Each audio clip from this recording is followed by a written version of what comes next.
오늘 우리에게 주시는 말씀은 열왕기하 3장 1절부터 27절까지 3장 말씀 전체 다입니다. 설교의 제목은 하나님은 우리 편이신가? 라는 제목으로 말씀을 나눌 겁니다. 하나님은 우리 편이신가? 라는 제목으로 말씀을 나눌 겁니다.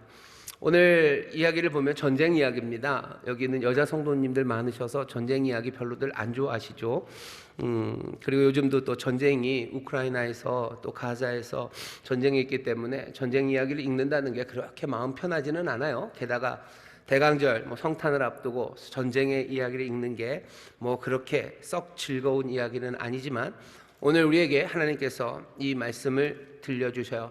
오늘 이 전쟁의 이야기를 통해서 여기 나와 있는 저 그리고 여러분들에게 주님이 전하시려는 분명한 뜻이 있고 또 우리를 깨닫게 하시려 이 말씀 앞에 우리를 세우셨음을 믿습니다. 하나님의 말씀을 좀 보시죠. 3장 1절부터 보시죠. 유다왕 여호사밧의 18년에 아합의 아들 여호람이 사마리아에서 이스라엘 왕이 되어 12년을 치리하니라.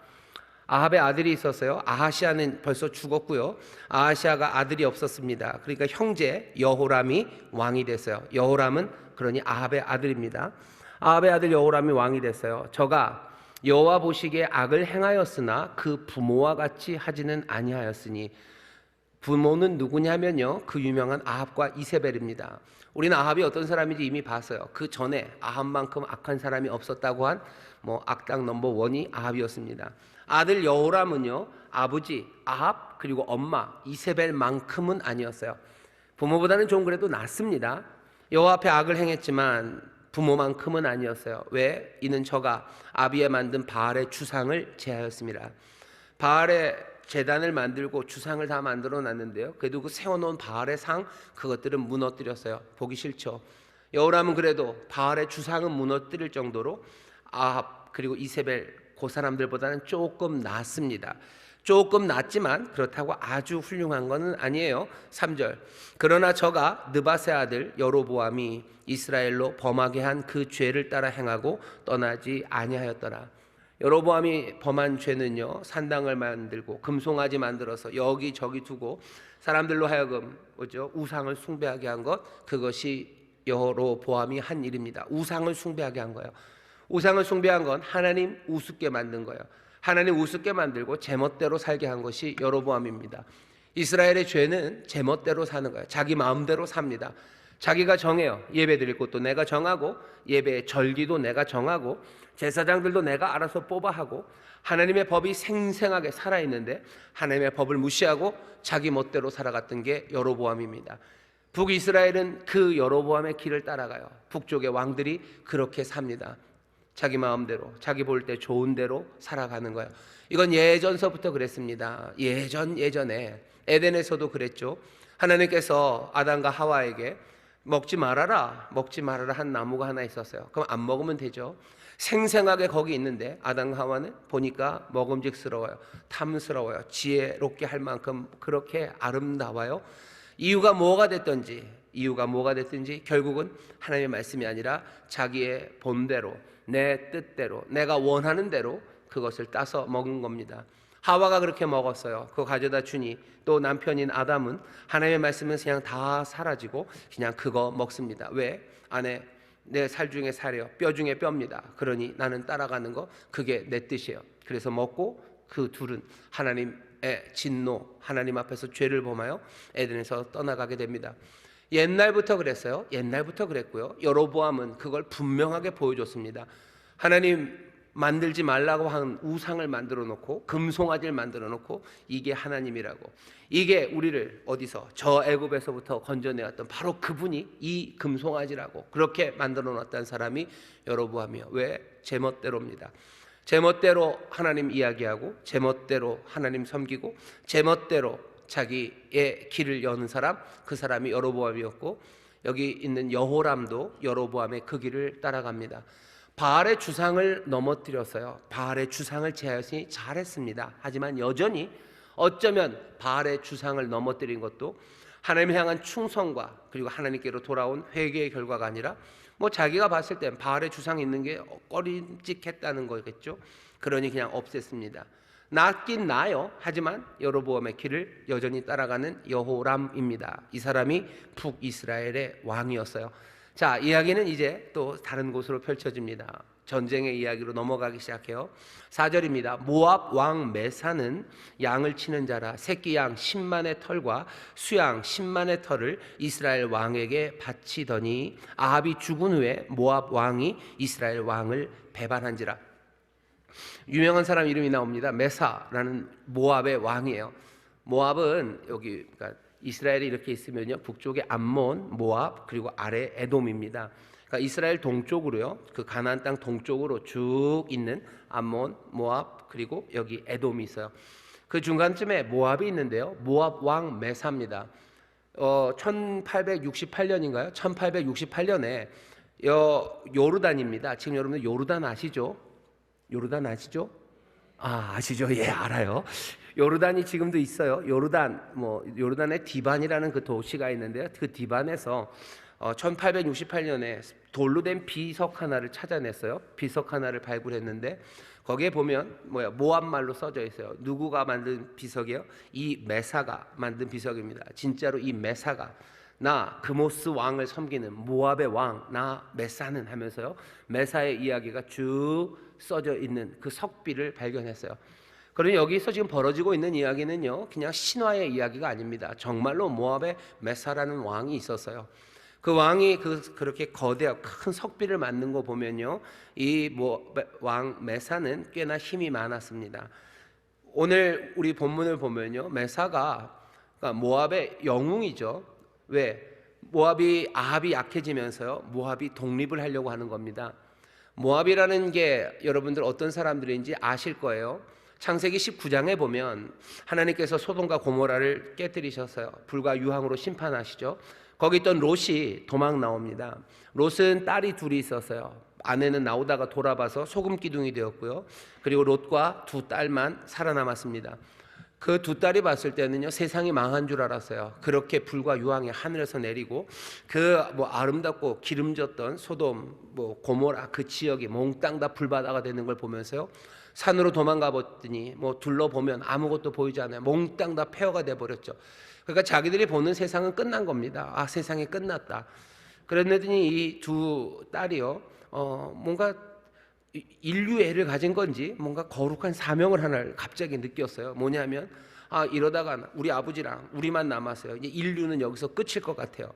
인류가 끝나면 안 돼요. 그러니 아이를 낳아야 돼요. 그래서 어떻게 하냐면 아빠를 잠재워 놓고 여자 딸들이 들어가서 그렇게 해서 아이를 낳습니다.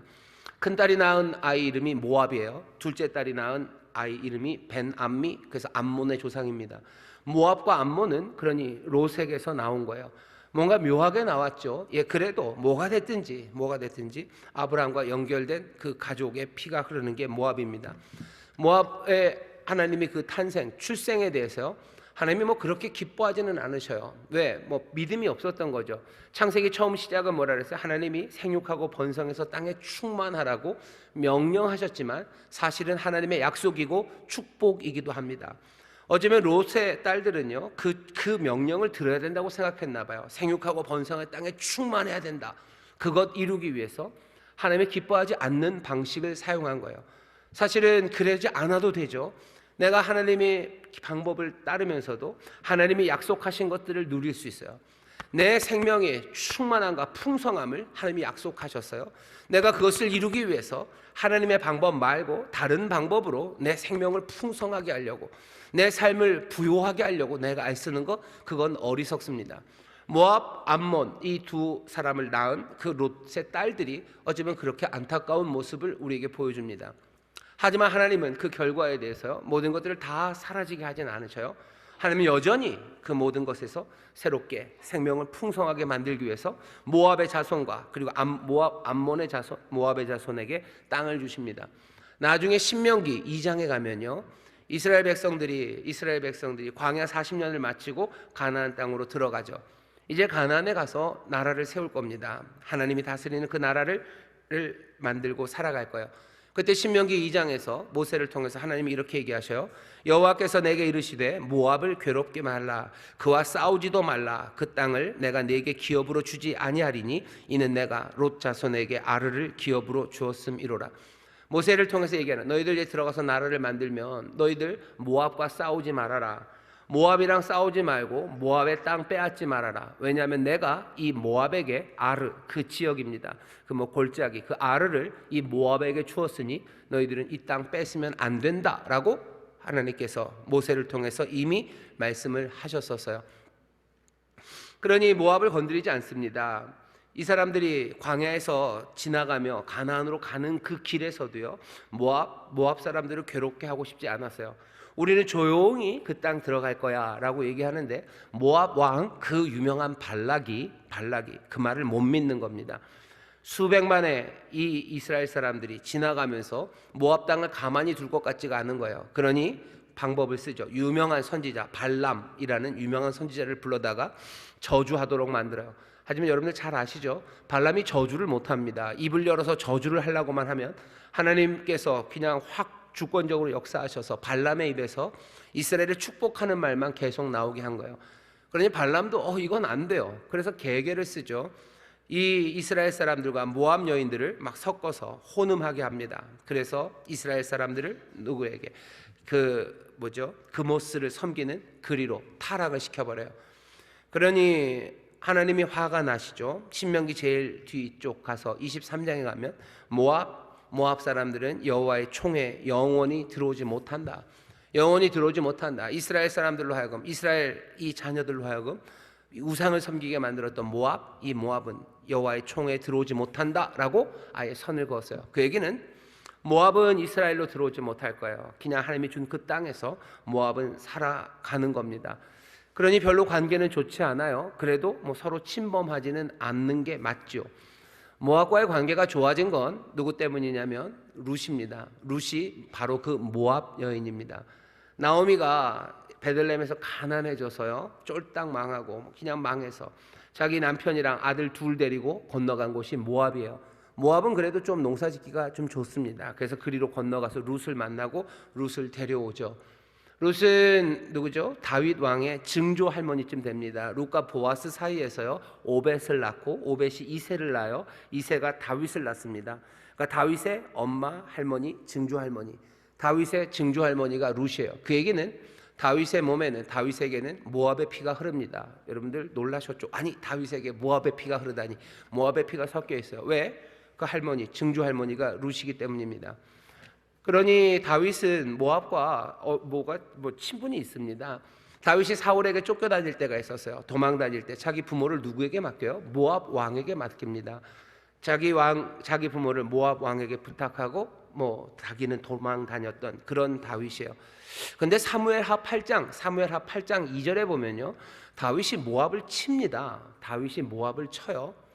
거기 보면 그냥 치는 게 아니라 치고서 땅에 엎드려 모압 사람들을 땅에 엎드리게 하고 줄로 재서 그 2줄 길이의 사람은 죽이고 1줄 길이의 사람은 살리니 모압 사람이 다윗의 종이 되어 조공을 바치니라. 다윗이 모압을 쳤어요. 그래서 자기에게 조공 바치는 나라로 만들었어요. 그냥 힘으로 확 위협한 게 아니라 사람을 꽤 많이 죽였어요. 굉장히 모욕적이죠. 땅에 다 엎드리게 하고서 줄로 쟀대요. 2길 길이면 죽여요. 1길 길이면 살립니다. 어쩌면 키 큰 사람들은 죽이고 키 작은 사람들은 살려줬는지도 몰라요. 제가 그때 모압 사람이었으면 저는 죽었을까요? 살았을까요? 어쩌면 크고 작고로 나눌 수도 있고요. 아니면 줄로 재서 2는 죽이고 1은 남긴 거예요. 만약에 그러면 한 3분의 2는 죽이고요, 3분의 1만 살렸다라고도 할 수 있어요. 그 얘기가 뭐가 됐든지 다윗은 어마어마하게 무시무시하게 모압을 짓밟은 겁니다. 자기 부모를 맡아준 나라입니다. 자기 증조 할머니의 나라예요. 근데도 다윗이 그렇게 했어요. 왜 그랬을까? 이유는 몰라요. 사무엘하 8장 2절은 그냥 그 말만 딱 써놓습니다. 왜? 말하기 시작하면 이야기가 길어질 것 같고, 그리고 또 다윗에게 뭔가 좋지 않은 이야기를 해야 될지도 몰라요. 은혜를 원수로 갚은 것? 그렇게 얘기될 수도 있어요. 뭔가 다른 이유가 있을 수도 있어요. 하지만 거기에 대해서는 그냥 침묵합니다. 사무엘하는 그냥 말 안 해요. 다윗이 모압을 쳤어요. 그냥 박살을 냈어요. 그리고서는 조공을 받습니다. 다윗의 아들 솔로몬 때도 당연히 모압은 꼼짝 못해요. 꼼짝 못하죠. 하지만 솔로몬 그 영화로운 시절이 지나면서 모압도 이제 다시 독립을 하려고 합니다. 독립을 하려고 삐져나가지만 안 돼요. 왜? 오므리 왕조 아합이 힘이 셉니다. 오므리 그리고 아합 그 강력한 힘이 모압을 다시 붙잡았어요. 그러니 모압은 이스라엘에게 조공을 바쳐야 됩니다. 모압의 왕 메사는 양 치는 사람이에요. 10만 새끼 양 10만 그리고 수양 10만의 털을 이스라엘에게 조공해야 되는 그런 위치에 있습니다. 그러니 모압의 입장에서 보면 억울하고 슬퍼요. 그죠? 그냥 몇 대 전에 다윗에게 어쩌면 우리의 3분의 2가 아니면 우리의 키 컸던 사람들이 몽땅 다 죽고 아주 비참하게 죽었어요. 땅에 엎드리게 해서 그걸 재서 사람을 죽인다는 건 그건 얼마나 슬픕니까? 그렇게 처참하게 짓밟혔어요. 다윗에게 짓밟혔고 다윗의 아들 그리고 또 갈라진 나라 그 북이스라엘 다윗 왕조도 아니고 오므리라는 말도 안 되는 그런 사람들에게 여전히 조공을 바치며 살아야 돼요. 그러니 모압은 어떤 생각이 듭니까? 독립해야죠. 당연히. 여기 양치는 자 메사 어쩌면 위대한 모압의 영웅은 당연히 이스라엘에서 벗어나야 돼요. 여기 아합이 죽은 후에 5절입니다. 아합이 죽은 후에 조금 약해졌죠. 모압 왕이 이스라엘을 배반한지라 이스라엘을 배반했어요. 조공 바치지 않겠다는 겁니다. 조공 바치지 않고 우리끼리 살겠다고 독립을 지금 이루어 갑니다.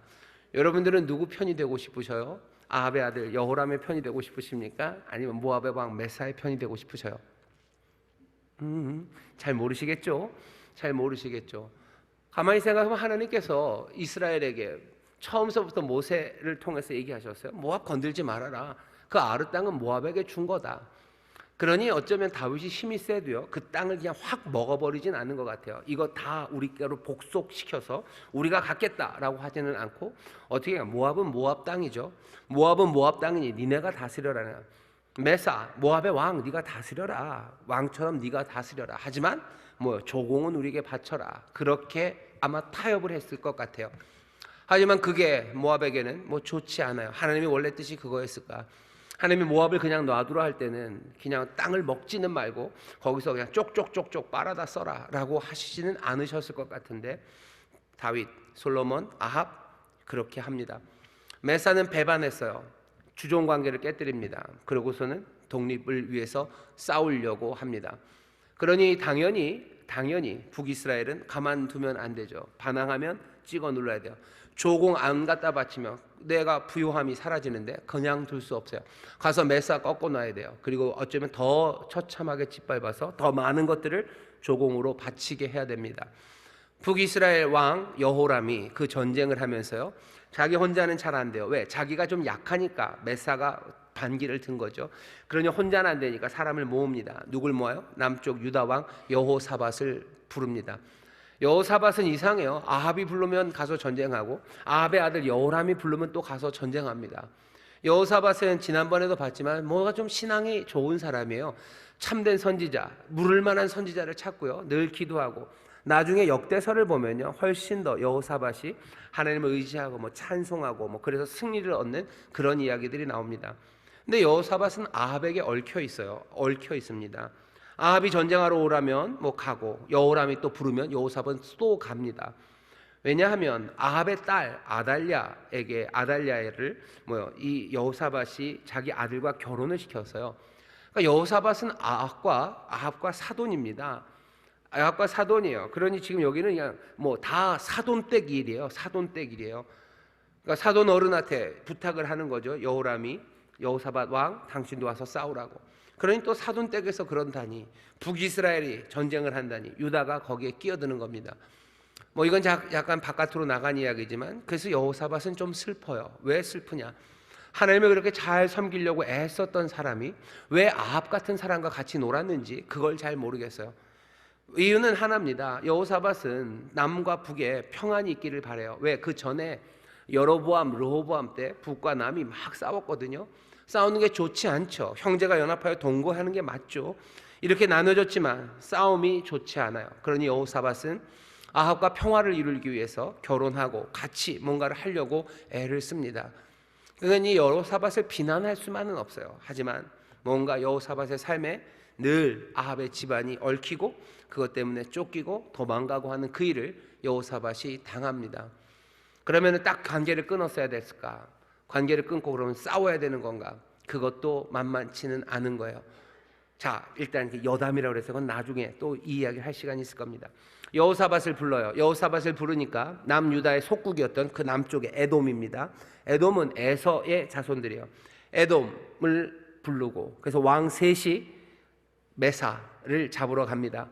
누가? 여호람이, 그리고 남유다의 여호사밧이. 에돔 왕의 이름은 안 나왔어요. 에돔의 왕, 세 왕이요 편을 먹고 모압을 치러 갑니다. 자, 어떻게 치러 가나 보셔요.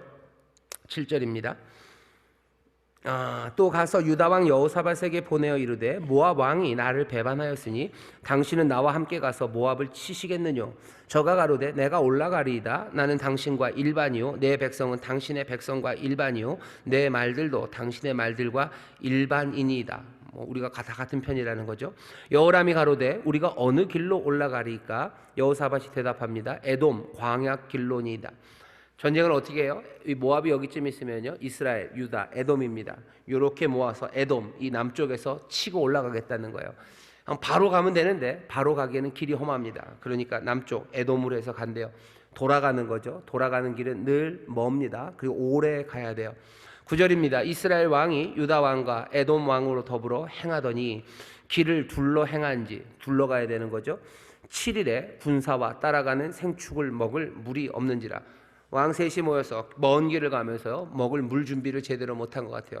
그러니 굉장히 좀 멍청한 왕들이죠.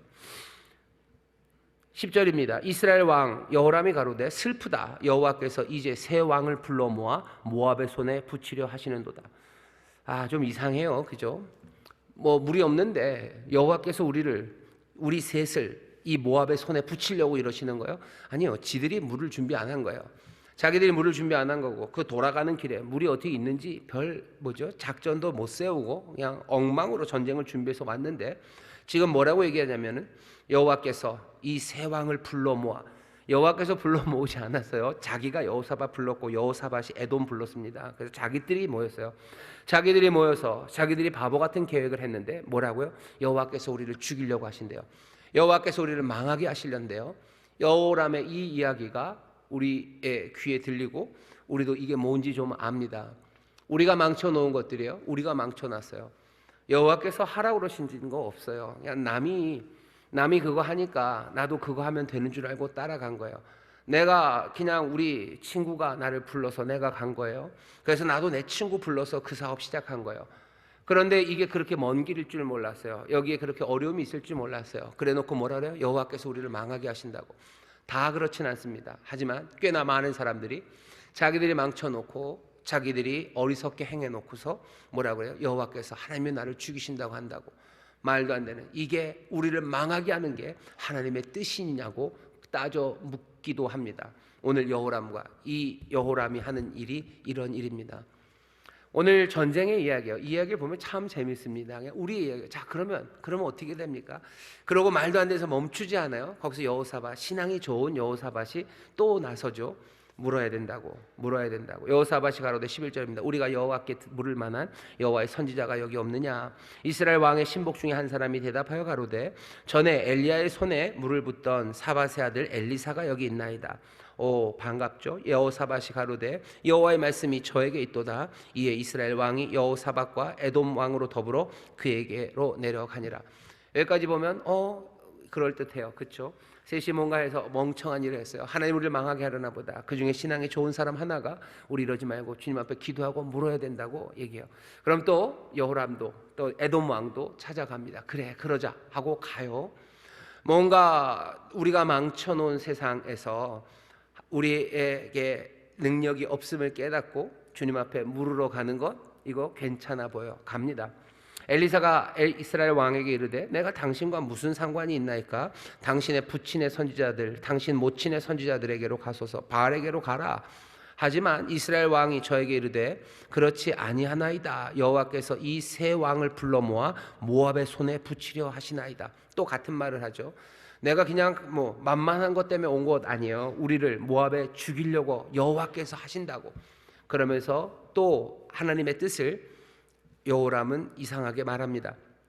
엘리사가 가로되 내가 섬기는 만군의 여호와의 사심을 가리켜 맹세하노니 내가 만일 유다 왕 여호사밧의 낯을 봄이 아니면 당신을 향하지도 아니하고 보지도 아니하였으리라. 너 때문 아니라 여호사밧 때문에 내가 이 예언을 전한대요. 여호사밧 뭐 기분이 좀 좋았겠죠. 뭐 괜찮아요, 좋아요. 그러면 뭐라도 좀 달라고. 이제 엘리사가 합니다. 이제 내게로 검은 고 탈 자들을 불러오소서. 검은 고 탈 사람들을 불러와요. 검은 고 탈 때 여호와께서 엘리사를 감동합니다. 그러니 우리도 뭔가 하나님의 말씀을 얻기 위해서는 검은 고를 타야 되나요? 검은 고 타실 수 있으신가요? 어쩌면 이거는 무슨 뜻인지 좀 압니다. 우리가 찬양하고 또 하나님을 높여 하나님 앞에 성령 충만함으로 기도할 때 하나님이 우리에게 깨달음을 주시는 건 맞아요. 그냥 목소리만이 아니라 하나님 안에서 또 성령의 충만한, 다윗이 수금을 탈 때 악신이 떠나는 것처럼 하나님의 영 성령님 임하시고 역사하시는데 그 음악이 꽤나 중요한 일들을 합니다. 엘리사도 지금 검은 고를 타래요. 그러면서 하나님의 감동, 그 감동 깊이 들어간 것 같아요. 여호와께서 엘리사를 감동하십니다. 저가 가로되 여호와의 말씀이 이 골짜기에 개천을 많이 파라 하셨나이다. 개천을 파래요. 개천을 파라고. 물이 없죠. 그러니 개천을 파랍니다. 땅을 파노래요. 여호와께서 이르시기를 너희가 바람도 보지 못하고 비도 보지 못하되 이 골짜기에 물이 가득하여 너희와 너희 육축과 짐승이 마시리라 하셨나이다. 사실은 말도 안 돼요. 비도 안 올 거예요. 바람이 불 것도 아니에요. 하지만 니네들이 개천 그거 웅덩이를 막 파놓기만 하면 어떻게 한대요? 너희가 마실 수 있게 하겠다고 하나님이 약속하셨어요. 말도 안 되는 일입니다. 하지만 보면 어떻게 이 사람들이 그렇게 순종합니다. 왜? 하나님의 사람이 말하기 때문이에요. 이것은 여호와 보시기에 오히려 작은 일이라. 물 채워지는 것, 이건 작은 일이에요. 전쟁, 지금 전쟁이죠. 더 중요한 건 뭡니까? 승리입니다. 여호와께서 모압 사람도 당신의 손에 붙이시리니. 땅을 쭉 개천을 파놓으면 물을 채우셔서 물 먹게 하실 거고, 너희들 지금 전쟁하러 가는 거 아니니? 그러니 하나님께서 모압을 네 손에 붙인다라고 말씀하여요. 그 다음 19절입니다. 당신들이 모든 견고한 성과 모든 아름다운 성을 치고 모든 좋은 나무를 베고 모든 샘을 메우고 돌로 모든 밭을 헐리다 하더니. 엘리사의 이 예언은 조금 이상합니다. 그냥 모압을 너의 손에 붙였다라고 하면 됐어요. 근데 그 뒤에 있는 말들은 모압을 너희가 초토화시킬 거다라는 거예요. 샘을 다 막아버리고 좋은 나무 다 잘라버리면 뭐만 남습니까? 그냥 마른 땅만 남아요. 너희가 모압을 마른 땅으로 만들 거다라고 얘기해요. 어떻게 보면 완벽한 승리에 대한 약속일 수 있지만 신명기를 기억하는 사람들은 이거 뭔가 조금 의문이 듭니다. 왜냐하면 여호와께서 이스라엘 백성들에게 모세를 통하여 알려주신 거예요. 너 전쟁 나갔을 때 그냥 열심히 싸워서 이겨요. 그러면 이기면 되지. 거기 있는 좋은 나무들 베지 말라고. 신명기 20장입니다. 신명기 20장 19절부터 보면 너희가 어느 성읍을 오랫동안 애워싸고 쳐서 취하려 할 때에도 도끼를 들러 그곳에 나무를 작벌하지 말라. 이는 너희의 먹을 것이 될 것임이니 찍지 말라. 밭에 수목이 사람이냐 너희가 어찌 그것을 애워쌌느냐. 오직 과목이 아닌 줄로 아는 수목은 작벌하여 너희의 싸우는 그 성읍을 치는 기구를 만들어 그 성읍을 함락시킬 때까지 쓸지니라. 뭔가 과실을 맺고 사람들에게 먹을 만한 나무들은요 베면 안 돼요. 그거 베지 말아라. 과일 나무, 그러니까 뭔가 열매 없는 나무들 그런 것들이 있으면 그걸로 전쟁에 쓰지. 나무는 베지 말아라 얘기하시는 거야. 하나님이 이스라엘 백성 너에게 승리를 가져다 줄 거다. 하지만 그 승리가 그 땅에 있는 사람들을 아주 잔인하게 그냥 몽땅 다 씨를 말리는 거 그렇게 하는 건 아니다라고 얘기하시는 거죠. 생각해 보세요. 전쟁에서 이기고 거기를 완전히 초토화, 황폐화 시켜버리면 그 나무들이 다시 자랄 때까지 거기 있는 사람들은 어떻게 삽니까? 이건 굉장히 잔인한 일이에요. 잔인한 일 하지 말아라. 그냥 이기면 되는 거지. 왜 그렇게 잔인하게 하냐라고 하셨던 말씀이 나무 베지 말라는 거였어요. 근데 엘리사가 지금 말합니다. 너희들이 모압을 네 손에 붙일 거다. 너희들 가서 거기 나무도 베고 모든 샘도 다 막아버리고 거기를 황폐화시킬 거다라고 얘기를 해요. 이거는 완벽한 승리를 지금 예언하는 겁니까? 아니면 너희들이 가서 싸워 이기는 그 이김 중에 승리하는 중에 너희가 하나님 옆에서 범죄할 것이다 라는 예언을 하는 겁니까? 둘 중에 하나일 거예요. 하지만 거기에 대해서 분명하게 이건 뭐죠? 너희들이 죄를 지을 예언이다. 아니면 이건 너희들에게 완벽한 승리의 예언이다. 엘리사는 그렇게 얘기하진 않아요. 그냥 뭐만 얘기해요? 모압을 네 손에 붙인다. 너희가 그렇게 할 거다. 그리고는 어떻게 그대로 다 이루어집니다.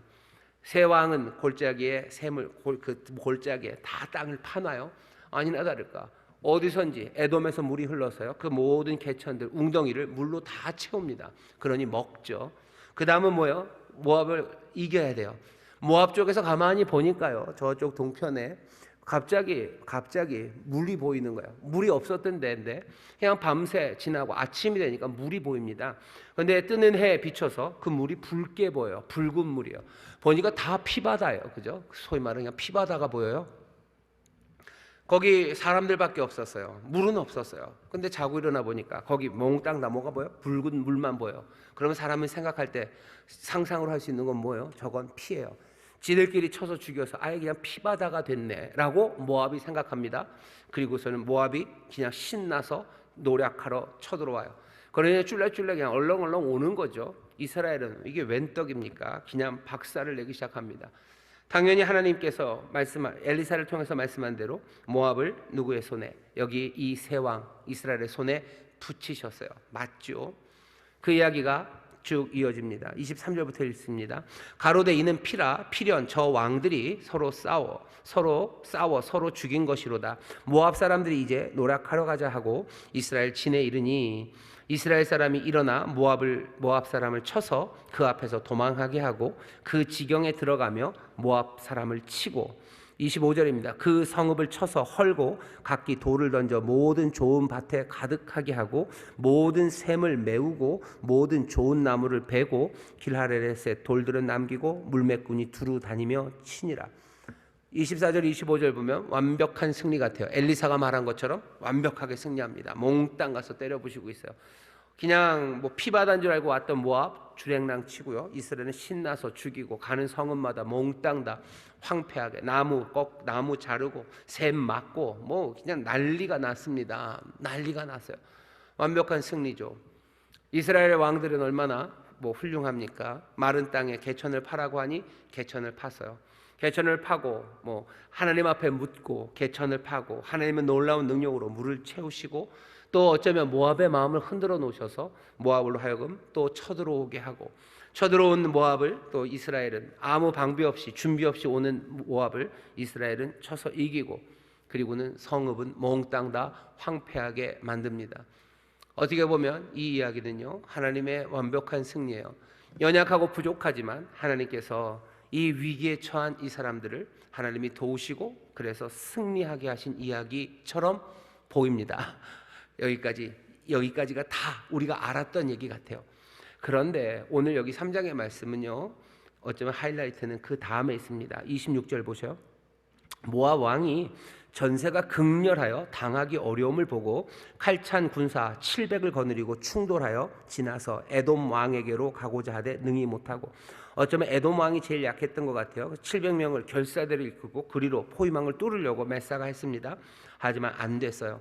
그러니 어떡합니까? 자기 위를 이어 왕이 될 마다들 메사의 마다들을 취하여 성 위에서 번제를 드린지라. 메사가 자기 아들 이제 갈 수가 없어요. 그러니 자기 아들을 그 성 위에서 번제를 드립니다. 이 전쟁에서 이렇게 합니까? 이렇게 합니다. 나중에 한 100년쯤 지나서 유다 왕 아하스도 그렇게 했어요.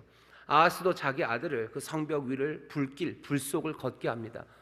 사람들이 이럽니까? 이럽니다. 여기 너무 야만의 시대라 그런 거 아닙니까? 여러분들 뭐 삼국 시대 관창 이야기 중에 뭐 화랑 관창 뭐 이런 거 나오죠. 그때도 뭐 하는 거예요? 계백이 지키고 있는 곳에 화랑들을 자꾸 보내요. 화랑이라는 건 아주 젊고 그리고 아주 뭐 잘생긴 뭐 그런 어린 화랑들이요. 가면 계백한테 게임이 안 됩니다. 그러니 그냥 계백이가 풀어줘요. 자꾸 풀어주죠. 가서 젖이나 더 먹고 와라. 그런데 아니요. 계속 보냅니다. 언제까지? 그 화랑들이 다 죽을 때까지. 그러면 이 신라에서는 뭐예요? 우리 어린 아이들이 죽었어요. 어린 아이들이 희생됐어요. 그러니 당연히 그 화랑들의 뭐 부모들 그리고 그 어리고 그 예쁘고 착했던 그 아이들을 사랑했던 군사들은 어떻게 해요? 우욱하는 거죠. 우리 화랑들을 죽였어요. 우리 왕의 아들, 우리 모압의 미래죠. 우리 모압의 미래가 성벽 위에서 불타고 있어요. 그러니 뭐요? 사람들은 어마어마한 분노, 기세 뭐 그런 걸 위해서 아들을 바치는 겁니다. 아들을 그모스에게 이 사람 누구요? 메사가 바쳐서요. 그런데 그것 때문에 무슨 모압의 사람들의 분노가 일어났다라고 얘기한 것처럼 보입니다. 잘 보세요. 27절입니다. 이에 저가 뒤를 이어 자기 위를 이어 왕이 될 마다들을 취하여 성 위에서 번제를 드린지라. 이스라엘에게 크게 통분함이 임하매. 이스라엘에게 임했어요. 뭐가 통분함이, 이 진노라는 뜻입니다. 분노예요. 진노가 임했어요. 이 진노는 누구의 분노입니까? 여기 있는 모압 사람들의 분노일 수도 있는데, 여기 통분함이라고 번역된 말 케세프라는 얘기는요, 물론 사람들의 분노일 수도 있지만 이건 뭐 신적인 분노입니다. 신의 분노예요. 신의 분노가 임했어요. 메사가 자기 아들을 그모스에게 바쳤습니다. 그랬더니 이스라엘에게 신의 진노가 임했어요. 그리고선 어떻게 해요? 이스라엘이 각기 떠나 고국으로 돌아갔습니다. 고국으로 돌아갔다는 건 졌다는 얘기를 그냥 완곡하게 말한 거예요. 전쟁이 극렬한데 아직 메사는 죽지도 않았는데 몇 명 남지도 않았는데 왜 이스라엘이 자기 집으로 갑니까? 졌어요. 어떻게 졌는지 다 설명할 필요는 없어요. 그냥 뭐라고만 이스라엘에게 통분함이 임했어요. 그래서 우리가 졌어요. 물을 웅덩이 파놓고 개천 파놨을 때 뭐죠? 그 물을 채우시는 여호와 그 하나님의 능력이 신비하죠. 여기도 뭔가 능력이 지금 나타나고 있어요. 설명은 안 해요. 보여주진 않습니다. 뭐라고 말해요? 이스라엘에게 통분함이 임했어요. 진노가 임했어요. 이 진노는 도대체 뭘까 하는 거예요. 그모스에게 바쳤으니 그모스의 진노가 지금 이스라엘에게 임해서 그모스가 이스라엘을 박살을 내서 이스라엘은 그렇게 슬프게 이 전쟁에서 깨지고 그 세 나라 왕이 다 각국으로 연합군을 깨뜨린 거죠. 그러니 메사는 영웅이 되는 겁니다. 석비가 세워진 거 뭐예요? 메사가 영웅이 됐기 때문이요. 모압의 영웅 메사가 연합군을 무찌른 거예요. 이건 역사적인 사실입니다. 졌어요. 다 도망갔어요. 오늘 3장을 쭉 읽으면요, 앞에까지는 잘 왔어요. 뭐 좀 실패하고 뭔가 좀 어리석기 시작하고 뭐 그랬지만 하나님 앞에 묻고 하나님 앞에 또 간절히 기도하고 검은 고를 타며 하나님의 말씀을 듣고 하나님의 말씀에 순종했더니, 말도 안 되는 마른 땅에 개천을 파는 순종을 했더니 하나님께서 기적으로 역사하시고 또 여기 이를 흔들어 놓으셔서 우리에게 어마어마한 승리를 가져다 주셨네라는 이야기인 줄 알았는데 제일 끝에 가보니 아니에요. 졌어요. 완전히 깨져서 가버렸습니다. 이거 어떻게 해야 됩니까? 갑자기 난감하죠. 갑자기 난감해요. 그 다음에 뭐 해야 되는 거야? 뭔 일이지? 하고 다시 보는 겁니다. 제일 끝에 통분함이 임해서 이스라엘이 졌다는 이 말 한마디가요, 우리에게 이 3장을 다시 보게 하는 거예요. 재평가하라는 거예요. 또 생각해 보라는 거죠. 이게 도대체 뭐냐? 24절, 이제 모압은 도망가고 이제 정말로 승리, 24절에서 끝나야 되는 24절, 25절. 사실은 25절로 가는 것도 좀 애매합니다. 그렇게 하나님이 시키지 않는 방식으로 전쟁하는 거 그리로 가지 말고 그냥 24절에서 끝났으면 제일 좋아요. 그죠? 모압을 이기고 모압이 쫓겨가더라. 그러면 제일 좋은데 이야기는 27절까지 쭉 내려옵니다. 졌어요. 물어봐야 되는 거죠. 왜 졌지? 하나님의 백성의 패배, 이 패배를 어떻게 설명해야 되는지 그거 다시 생각하게 하는 거예요. 오늘 이 말씀이 바벨론에 있는 사람에게 지금 처음 전해졌다는 이야기를 드렸어요. 바벨론에 앉아있는 사람들은 하나님의 백성이 패배한 게 뭔지 압니다. 하나님의 백성들이 패배한 거예요. 여기 유배지에 온 거예요. 온 세상에 하나님께서 구원의 도구로 우리를 세우시고 모든 민족 위에 우리를 뛰어나게 하실 거라고 우리는 그렇게 믿었건만 우리가 졌어요. 우리가 깨져서 지금 여기 바벨론에 와 있는 겁니다. 그모스의 진노가 임한 건 아닐까? 왜? 자기가 살고 있는 바벨론에는요, 바벨론의 신 마르둑이 세상을 몽땅 다 다스려요. 여호와는 아무것도 아니에요. 마르둑이 몽땅 다 다스리는 거예요. 마르둑의 진노가 우리에게 임했다고 사람들이 말해요. 그 세상에 살고 있는 거예요. 그러니 묻고 싶은 거죠. 우리는 왜 졌을까요? 하나님의 백성인데 왜 패배했을까? 그게 궁금하죠. 그거 다시 보게 하시는 거예요. 그러니까 3장의 이야기가 승리해서 끝나면 승리, 그래, 하나님이 우리 편이 된다. 그것도 뭐 그런 말씀들도 있습니다. 하지만 3장은 그렇게 얘기하지 않아요. 우리 성경의 모든 이야기, 전쟁의 이야기가 우리가 못해도 하나님 앞에 기도하고 순종하면 우리에게 승리를 주신다라는 딱 그 이야기였으면 우리 그냥 그렇게 따라 살 거예요. 하지만 성경은 그렇게 기록되어 있지 않습니다. 그렇게 기록되어 있지 않은 게 우리에게 더 좋습니다. 왜? 그게 지는 게 우리의 현실이기 때문에 그래요. 몽땅 다 이겼으면 좋겠죠. 하지만 패배합니다. 져요. 우리가 져요. 늘 지는 건 아니에요. 하나님이 기적으로 역사하시고 우리를 승리하기도 하시지만 패배의 자리에 우리가 있을 때가 있어요. 언제? 여러분들 보셔요. 하나님의 의를 따라 산다고 해서 내가 직장에서 정직하게 일을 해요. 하지만 싸바싸바 하는 애들이 승진하고요. 나는 진급에서 누락됩니다.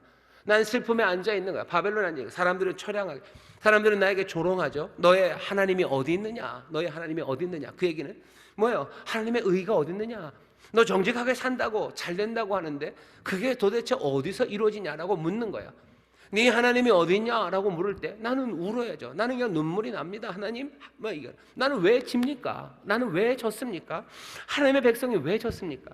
여기 비록 못나고 부족하고 어리석어서 먼 길 가는데 물 준비 못한 어리석음. 하지만 그래도 우리가 하나님 의지하고 하나님 말씀대로 살지 않았습니까? 하나님의 뜻대로 살았는데 왜 집니까요? 우리의 얘기가 몽땅 다 해피엔딩입니까? 우리가 어려운데 그래도 기도하고 그래 하나님 말씀대로 성실하게 살면 되겠지라고 하면서 해요. 그러면 늘 내 아이는 대학 합격하는지 아니잖아요. 아닌 상황에서 우리는 도대체 어떻게 해야 되는 거야? 대답이 뭡니까? 우리는 그렇게 생각하죠. 우리가 죄가 있나 보다. 다시 돌아가 보니 죄도 보여요. 여기 있는 여호람이 죄인입니다. 그죠? 여로보암의 길을 따라갔어요. 자기 아버지 어머니 그만큼은 아니어서 바알의 주상을 제거했지만 여전히 여로보암의 길을 쫓아간 여호와 앞에서 악을 행한 사람이 여호람이 악을 행했으니 망한 건가 보다. 하지만 오늘 3장의 말씀이 그렇게 얘기하진 않아요. 만약에 그랬다면 여기 도망간 이 이야기에 써놓으면 돼요. 왜? 잘 됐지만 하나님께서 여호람의 죄를 기억하시고 이 사람들에게 패배를 줬다. 그렇게 얘기하면 되죠. 근데 그렇게 얘기하지 않으십니다. 그렇게 얘기하지 않아요. 또 우리가 생각할 수 있는 거, 이 사람들의 죄가 또 있어요. 뭐요? 아예 모압을 그렇게 쳐들어가면 안 되는 거였어요. 아르는 모압에게 주었다는 모세 이야기를 몰라서 그 다윗이 그랬던 거, 다윗도 잘못한 거, 그 잘못의 결과로 우리 조상의 잘못의 결과로 우리의 잘못의 결과로 우리가 졌나 보다. 우리가 죄 때문에 졌구나라고 생각할 수 있어요. 하지만 오늘 본문은 그런 이야기도 없어요. 다시 죄 때문에라는 이야기를 하지를 않아요. 그 얘기만 써주면 얼마나 좋습니까? 그러면 얼마나 마음이 속 시원할 것 같아요. 졌어도 속이 시원합니다. 왜 진지 아니까 속이 시원한 거죠. 그래 내가 말씀대로 살면 내가 승리하겠구나. 그렇게 생각하면 돼요. 그런데 우리는 현실을 알아요. 그게 제대로 된 대답이 되지 않아요. 말씀대로 살면 늘 승리합니까? 내가 말씀대로 안 살아서 지금 패배했습니까? 말씀대로 안 살아서 패배한 거예요? 말씀대로 안 살아서 내가 지금 사람들에게 얻어맞고 있는 겁니까? 예수님 보세요. 예수님께서 말씀대로 안 살아서 죄가 있어서 예수님 사람들에게서 얻어맞고 사람들에게 모든 명예를 다 뺏기고 그 갈보리에 십자가 지고 올라가는 게 죄를 지어서 올라간 겁니까? 그렇지 않아요. 우리 인생에 하나님의 백성들이요 실패하고 패배합니다. 져요. 지는 시간들이 있어요. 지는 시간이 꽤 많아요. 보라는 거죠. 왜 질까? 왜 졌을까? 왜 하나님의 백성이 패배를 당했을까? 이거 어떻게 설명해야 될까? 죄로 설명하려고 하지만 죄로 깨끗하게 설명 안 됩니다. 죄의 이야기는 여호람도 죄인이고요. 모압을 그렇게 치는 것 그것 자체도 죄고요. 게다가 하나님 말씀대로 하지 않고 모든 나무 꺾어버리고 잘라버리고 샘 메우고 그건 이방의 잔인한 왕들이 전쟁하는 방식이에요. 너희는 그렇게 전쟁하지 말라고 하셨는데 그 방식을 한 거 잘못 맞습니다. 잘못해서 결국은 그렇게 된 건가? 아니 근데 제일 마지막에 그런 식으로 하지 않았어요. 뭔가 애매하게 메사가 자기의 맏아들을 그모스에게 바쳐요. 그랬더니 이스라엘에게 통분함이 케제프가 임했어요. 이 케제프가 그모스인지 그모스의 진노인지 하나님의 진노인지 애매합니다. 뭔지 잘 모르겠어요. 그냥 진노가 임했어요. 그리고서는 이스라엘은 패배해서 갑니다. 죄 때문입니까? 죄는 아니에요. 이 진노는 뭘까? 그모스의 진노여도 상관없어요. 이것이 여호와 하나님의 진노여도 상관없습니다. 왜? 그모스의 진노라고 해서 하나님이 유일하신 하나님이시고 역사를 주관하신다는 거 그게 사라지지 않아요. 열왕기서 전체 안에 어쩌면 하이라이트는 18장에 있어요. 갈멜산 그곳에서 하나님이 분명히 엘리야라는 가장 위대한 선지자. 왜 엘리야가 가장 위대합니까? 뒤에 보면 엘리사도 기적을 많이 하죠. 그런데도 왜 엘리야가 이스라엘에서 가장 유명한, 가장 존경받는 선지자가 됩니까? 갈멜산 그 사건이에요. 누가 하나님이신지, 누가 세상을 다스리시고 누가 세상을 주관하는지 갈멜산에서 하나님이 분명히 보이셨어요. 거기서부터 시작해야 돼요. 하나님이, 여호와만이 하나님이십니다. 여호와만이 세상을 주관하시는 분이셔요. 그모스가 뭘 하건 말건, 그모스의 진노가 뭘 하건 말건, 하나님, 우리 주님, 우리 주 여호와 하나님이 세상에 유일하신 하나님이고 세상의 모든 것들을 주관하신 하나님이라는 거, 그거 먼저 서 있어야 되는 거예요. 그러면 이 진노가 그모스의 진노고 뭐고 상관없습니다. 이게 그모스의 진노건 여호와의 진노건 상관없어요. 뭐 하신 거예요? 하나님이 이 모든 일들을 주관하셨어요. 하나님이 우리의 패배를 주관하신 겁니까? 예, 하나님이 우리의 패배를 주관하셨어요. 그 진노를 하나님이 그럼 내리신 겁니까? 직접 내리셨든지 아니면 다른 것을 통해서 내리셨든지 그 진노는 하나님이 우리에게 내리신 게 맞아요. 이상하죠. 하나님은 우리 편 아닙니까? 하나님은 우리 편 아닙니까? 하나님은 우리를 위해서 일하시는 것 아닙니까? 대답은 뭐예요? 아니다요. 아니다. 그러면 우리는 어떻게 삽니까? 우리는 어떻게 삽니까? 우리는 다 속은 거 아닙니까? 아니요. 우리는 하나님의 유일하신 하나님, 그 하나님의 뭘 믿는 거예요? 우리는 그 하나님의 선하심을 믿어요. 그리고 우리는 그 하나님의 약속을 믿어요. 하나님이 우리를 위하셔요. 하나님이 우리를 위하시는데 그 위하심이, 그 선하신 위하심이 꼭 우리 편이 돼서 우리의 모든 승리를 담보하는 건 아닙니다. 이스라엘이 졌어요. 이스라엘이 졌습니다. 우리의 삶 가운데 지는 일들, 그 일들 설명해야 돼요. 어떤 사람들은 그래요. 그냥 주어진 여러 가지 사건들, 일련의 그 모든 사건들에서 하나님이 누구 편인지를 안다는 사람들이 있어요. 아니요, 하나님이 누구 편인지 우리는 잘 모릅니다. 누굴 승리하게 하실지 우리는 몰라요. 우린 모릅니다. 그럼 어떻게 삽니까? 우리는 믿음으로 살아요. 하나님, 유일하신 하나님, 그 하나님이 선하신 하나님이심을 우리는 믿어요. 이 판에서 누가 이길지 우리는 몰라요. 하나님의 선하심을 믿으며 우리는 어떻게 살아갑니까? 하나님의 인도하심을 따라 우리는 살아가는 거예요. 그래야지 말이 돼요. 그래야 내가 실패하고 내가 패배한 그 자리에서도 나는 하나님을 의심하지 않아요. 그 자리에서 하나님을 나는 신뢰해요. 하나님의 선하심을 신뢰하며 또 하나님의 능력을 믿으며 나는 하나님이 보이신 그 길을 내가 걸어가는 거지. 내가 여기서 망하고 내가 여기서 졌다고 해서 여러분들 다른 길 찾으시면 안 돼요. 하나님을 향한 믿음이 흔들리면 안 되는 겁니다. 하나님을 향한 믿음이 흔들리고 이게 뭐가 잘못돼서 이걸 바꾸면 나를 늘 승리하게. 아니, 하나님은 그보다 훨씬 더 위대하시고요. 하나님의 지혜는 더 놀라우시고 하나님은 우리가 다 알 수 없는 그 놀라운 신비 가운데 그 목적을 하나하나 이루어 가실 뿐이에요. 우리가 그거 모르면 그냥 일희일비하고 믿음에서 떠나갈 때가 얼마나 많습니까? 한 번은 졌어도 하나님이 다음 판엔 이기게 해주셔야 돼요. 3세판입니다. 하나님 3세판이 아니면 그래서 4세판째 치면 떠나시는 분들 많으셔요. 아이씨 뭐 이러면서 뭐씨 이런 게 다 있어. 그리고 가버리는 거예요. 열왕기상 18장 갈멜산 그 사건을 기억하셔요. 우리의 삶의 중심은 오직 하나님 그분만이 이 모든 세상을 주관하시는 분이시고 그분의 선하심, 그 선하심을 믿는 거예요.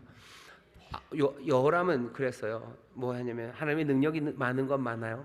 알아요. 하지만 하나님이 우리를 죽게 만드신다고 하나님의 선의를 자기 마음대로 생각합니다. 하나님의 뜻을 마음대로 생각해요. 하나님의 뜻 마음대로 생각하지 마셔요. 하나님의 뜻 우리가 다 알 수 없어요. 하나님의 뜻 다 알 수 없죠. 하지만 우리는 하나님을 신뢰하는 겁니다.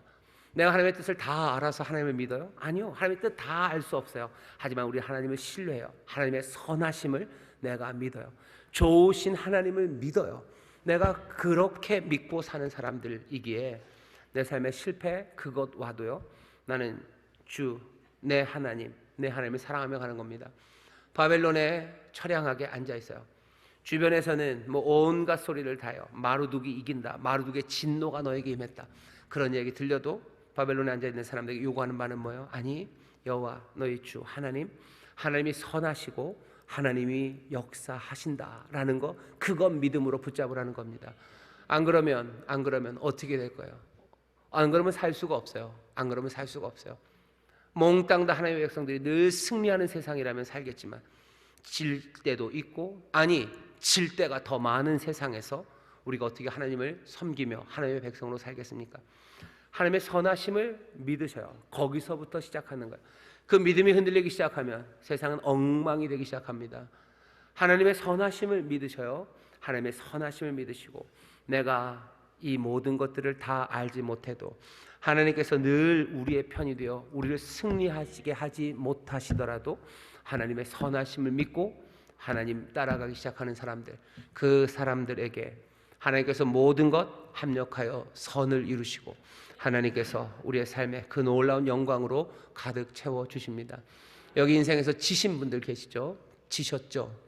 지난주에도 지시고 지지난주에도 지시고 아직 회복이 안 된 분들 계셔. 복수가 아직 안 됐어요. 역전이 아직 안 됐어요. 그럼 어떻게 합니까? 그럼 어떻게 삽니까? 하나님의 선하심을 믿고 하나님의 길을 따라 걸어가셔요. 그게 우리에게 요구하시는 바요. 하나님, 내 주님은 선하시고 내 주님은 놀라운 지혜로 다스리시고 정말로 가장 좋은 것, 그 일을 행하신다는 것, 그건 믿으십시오. 그것으로 일어서셔요. 그것으로 일어서시고 주님 따라가시고, 뭐 하나님의 뜻이 뭔지 안다는 사람들 그 얘기에 너무 많이 귀 기울이지 마세요.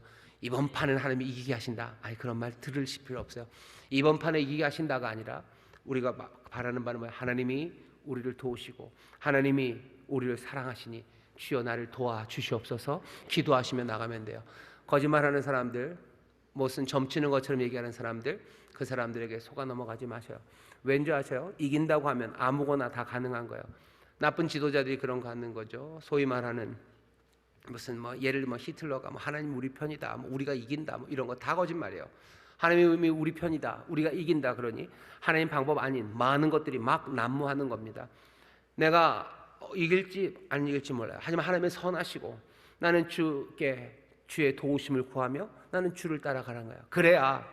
그래야 내 삶이 악한 길에 빠지지 않고 오만한 자들, 죄인의 길에 서지 않고 그 생명의 길을 걸어갈 수 있는 겁니다. 이긴다고 말하는 사람들, 이번 판은 네가 이긴다고 말하는 사람들, 그런 말에 귀 기울이지 마셔요. 난 하나님의 도움을 구하고 난 하나님을 믿고 나갈 뿐이에요. 거기에 하나님이 주시는 것 나는 감사함으로 누릴 거고, 그리 아니하실지라도 나는 또 주를 찬송하고 노래하며 갑니다. 왜? 내 삶의 가장 든든한 기반 놓치지 않는 것. 주는 선하시고 주는 우리를 긍휼히 여기시고 자비하신 하나님, 주께서 그 놀라운 지혜로 우리 인도하신다는 것, 난 그거 하나 믿기 때문이에요. 구하며 그 길을 가십시오. 그렇게 하나님의 사람으로 더욱더 온전해지시기를 주의 이름으로 축원합니다. 기도하겠습니다. 하나님 감사합니다. 우리가 지는 시간 우리가 돌아봐야 합니다. 아버지 하나님, 세상이 이긴 것 같고 우리가 진 것 같은 그 시간, 아버지 하나님, 그 시간 다시 우리를 돌아보게 하시며 다시 한번 하나님의 선하심과 그리고 하나님의 위대하심 그 앞에 무릎 꿇게 하시니 감사합니다. 하나님, 우리가 칠 때가 얼마나 많습니까? 아버지 하나님, 그때마다 이리저리 방황하지 말게 하시고 갈멜산 그곳에서 보이셨던 오직 한 분 하나님, 역사를 주관하시고 통치하시는 선하신 주님, 우리 주님을 바라보며 간구하며 또 그 길에 마음을 다하여 걸어가는 하나님의 사람들 되도록 주님 역사하여 주옵소서. 감사드리며 예수님 이름으로 기도하옵나이다. 아멘.